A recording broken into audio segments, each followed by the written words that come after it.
Hello everyone, welcome to Daily Tech Tutor. Today you'll learn how to write a Veteran Affairs Benefits Request letter.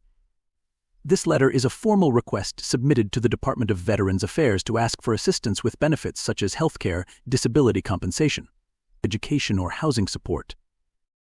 You'll begin your VA benefits request letter by listing your full name, address, contact details, and the date at the top.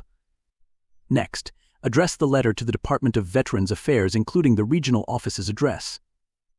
Then, add a subject line stating your purpose clearly, request for veterans benefits, and open the letter with a respectful salutation like, "Dear Sir, Madam."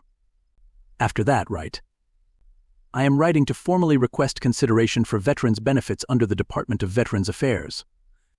I served honorably in the United States branch of service from start date to end date, and I am now seeking assistance due to brief reason, e.g., a service-connected disability education funding or housing support.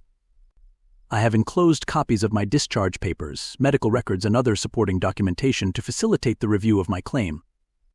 I respectfully ask that you review my case and inform me of any additional steps required to complete the application process. I appreciate the VA's continued support of veterans like myself and look forward to your timely response. Please do not hesitate to contact me should further documentation or clarification be necessary. Sincerely, your full name." This is our sample VA benefits request letter. You'll notice how it clearly explains your service history, outlines your reason for requesting benefits, and maintains a respectful and professional tone. The letter's structured format helps the Department of Veterans Affairs evaluate your request with clarity and confidence. And with that, I conclude today's tutorial.